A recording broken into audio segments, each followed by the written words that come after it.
जिला पंचायत सदस्यों का चुनाव रहा हो, जब जनता ने चुनाव उनके सामने आया तो जनता ने अपना समर्थन दिखाया और सबसे बड़ी संख्या में उत्तर प्रदेश में समाजवादी पार्टी के सदस्य भी जीते, वीडीसी भी जीते, प्रधान भी जीते। लेकिन सरकार ने यह तय कर लिया कि उन्हें लोकतंत्र में बहुमत जिसको मिला उसकी कोई परवाह नहीं है, जो जनादेश है उसकी कोई परवाह नहीं है, और जानबूझ करके रणनीति बना करके और फुल फ्लैश प्लानिंग करके जो चुनाव कराए गए उस हमारे और आपके सामने परिणाम हैं। लोकतंत्र में ऐसा नंगा नाच किसी सरकार ने नहीं किया होगा जितना भारतीय जनता पार्टी ने नंगा नाच किया है। इतनी गुंडागर्दी जिसकी कोई कल्पना नहीं कर सकता था। अगर कोई पर्चा खरीदने गया है, पर्चा लेकर के पहुंचा है, तो उसका इंतजाम पूरा का पूरा किया प्रशासन ने कि कैसे छीना जाएगा। जिस प्रदेश की पुलिस और जिस प्रदेश के प्रशासनिक अधिकारी इस बात पे लगे हों कि पर्चा कैसे छीना जाएगा, और उसी समय हम लोगों ने वो चीजें देखी जो कभी कल्पना नहीं कर सकते हम। हमारी बहनों के साथ क्या व्यवहार हुआ, उनके कपड़े छीन लिए गए, उनके साथ जो व्यवहार हुआ, अपमान हुआ, कोई कल्पना नहीं कर सकता था। जो सपना दिखा रहे थे कि समाज को हम एक अच्छे रास्ते पर लेकर के जाएंगे, उनने उत्तर प्रदेश की बहनों के साथ कैसा व्यवहार किया, और केवल इसलिए कि ब्लॉक प्रमुख उनका बन जाए। पैसा चला वो अलग है, झूठे मुकदमे दर्ज हुए वो अलग है, गंभीर धाराओं में लोगों को घर पर नहीं रहने दे या वो अलग बात है। और सोचिए खुशी कैसे मनाई जा रही थी, लोकतंत्र की धज्जियां उड़ा करके लड्डू खाए जा रहे हैं, खुशी मनाई जा रही है। ये योगी नहीं हो सकते। मैंने कई मौकों पर कहा, फिर कहता हूं, मैं बात दोहराता हूं, ये योगी नहीं है। अगर कोई योगी होता तो शायद जनता को दुख नहीं देता। और मैं क्या कहूं, आज तो रिकॉर्डिंग है सबके सामने। लखीमपुर में जो बहनों के साथ हुआ उसकी बाकायदा रिकॉर्डिंग है कि कौन कौन उसके कपड़े को छीन रहे थे। दोनों बहनें मुझसे मिली यहां करके, दोनों बहनों से मैं मिला और हमने भरोसा दिलाया कि पूरे के पूरा उनके सम्मान के लिए समाजवादी पार्टी उनके साथ खड़ी दिखाई देगी। इटावा के एसपी सिटी, उनका कहना, उनका मोबाइल पे बात करना, किस वरिष्ठ अधिकारी से बात कर रहे थे वो वही जानते हैं। लेकिन वो खुद कह रहे हैं कि भारतीय जनता पार्टी के जिलाध्यक्ष, भारतीय जनता पार्टी के विधायक, भारतीय जनता पार्टी के कार्यकर्ता ये बम, ये इस तरह का पथराव और इस तरह की कानून व्यवस्था खराब कर रहे हैं। जहां नहीं जीत सकते थे चुनाव, वहां सोचिए बराबर करके चुनाव जीत लिया, बराबर कर करके चुनाव जीत लिया। और संज्ञान में कौन ले इस बात को? एसपी सिटी अपमानित हो जाए, एसपी सिटी झापड़ खा जाए, पत्रकार खुलेआम पिटे उन्नाव में, प्रदेश के दूसरे हिस्सों में पत्रकार पिटे। इस सरकार को उसकी परवाह नहीं है। इस सरकार को परवाह केवल है कि उनका मुंह मीठा हो जाए और सबसे ज्यादा उनके ब्लॉक प्रमुख और जिला पंचायत अध्यक्ष जीत जाएं। और यही नहीं बात खत्म होती है। जो और जगह बैठे हैं, बड़ी कुर्सी पे बैठे हैं, वो भी लोकतंत्र को धज्जियां उड़ते हुए बधाई दे रहे हैं। इससे ज्यादा शर्मनाक काम और कुछ हो नहीं सकता। ये सब जनता ने देखा है और समय आने पर जनता हिसाब किताब करेगी और जनता इनको सबक सिखाने का भी काम करेगी। जो कुछ और जिलों में हुआ है, तमाम कार्यकर्ता नेता हमें मिले हैं, जानकारी मिली है, पार्टी कार्यालय में सूचना मिली है। जिस तरीके से कोरोना में इन्होंने सही आंकड़े नहीं दिए कि कितने लोगों की जान चली गई, कितने लोगों की कोरोना की वजह से जान चली गई, न कोई मदद पहुंची उन तक और न कोई आंकड़े दिए हैं। संख्या क्या है ये सरकार नहीं बताना चाहती, क्योंकि सरकार मदद नहीं करना चाहती है। एक बार शिक्षक लोगों को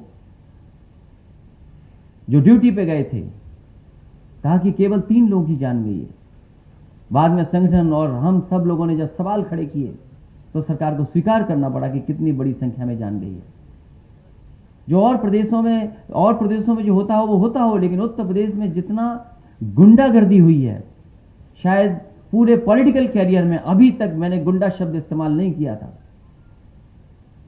जब से पंचायत के चुनाव देखे हैं टीवी पर और लोगों ने बताया और जानकारी की कि भारतीय जनता पार्टी से बड़ी गुंडागर्दी वाली पार्टी कोई हो नहीं सकती, और प्रशासन का साथ लेकर के गुंडागर्दी करना, ये लोकतंत्र में नई परिभाषा तय की है। इसी तरह जो गोरखपुर में हुआ है, हमारा पार्टी का कार्यकर्ता बैठा है, चिन्हित कर करके उसकी टांग तोड़ दी गई, वो खड़ा है, बैठा है यहां पर। हमारे ये पूर्व पार्टी में है, इनके भाई हैं, इनका चिन्हित करके इनका हाथ तोड़ दिया गया। न जाने कितने लोगों पर झूठे मुकदमे दर्ज हुए, न जाने कितने लोगों पर गंभीर धाराएं लगी हैं, न जाने कितनी। घरों को गिराने के लिए तैयारी कर ली कागज की। इसलिए जो हुआ है वो सबने देखा है, और समय आने पर जनता इनको सबक सिखाने का काम करेगी। एक बार फिर मुझे खुशी है इस बात की कि डॉक्टर धर्मपाल सिंह जी समाजवादी पार्टी में आ रहे हैं। केवल हम ही नहीं चाहते थे, हमारी पार्टी के बहुत कार्यकर्ता नेता चाहते थे कि ऐसा नेता समाजवादी पार्टी में शामिल हो जाए तो पार्टी और मजबूत आसपास जिलों में दिखाई देगी। मुझे खुशी है कि डॉक्टर धर्मपाल सिंह आज समाजवादी पार्टी में शामिल हुए हैं। मैं इनको बधाई देता हूं, इनके सभी साथियों को बधाई देता हूं, उनका सभी कार्यकर्ताओं का मैं स्वागत भी करता हूं। साथ ही साथ बहुजन समाज पार्टी के बहुत ही जिम्मेदार नेता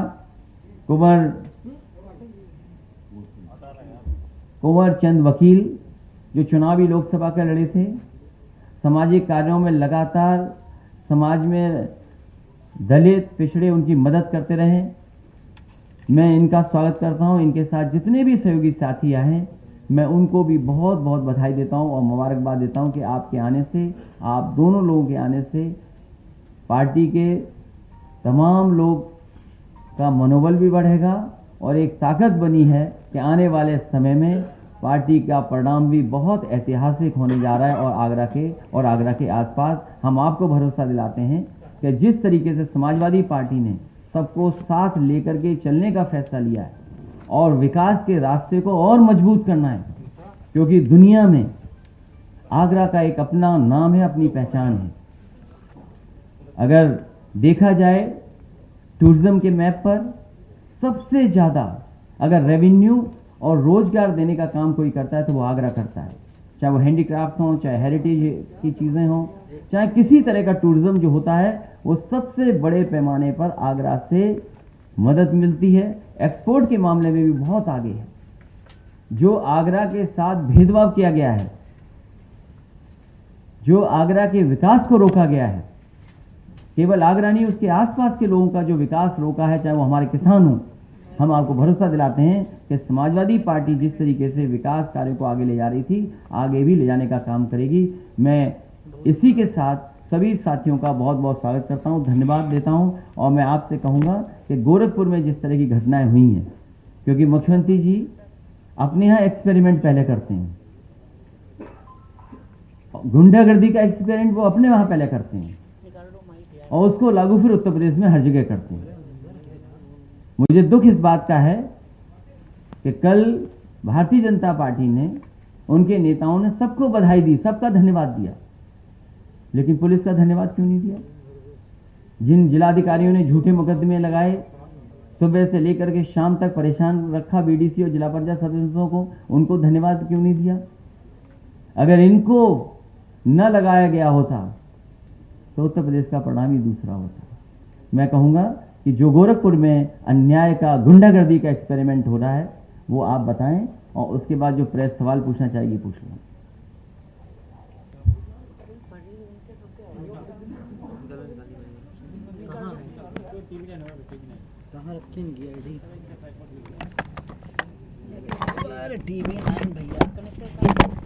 माननीय राष्ट्रीय अध्यक्ष जी, नमस्कार, मैं हूं मानक गुप्ता। अगर आपको हमारा ये वीडियो पसंद आया हो तो इसे लाइक और शेयर जरूर करें और हाँ, हमें सब्सक्राइब और फॉलो करना ना भूलें ताकि आप देश और दुनिया की कोई खबर मिस ना करें। तो जुड़े रहिए हमारे साथ और देखते रहिए News 24।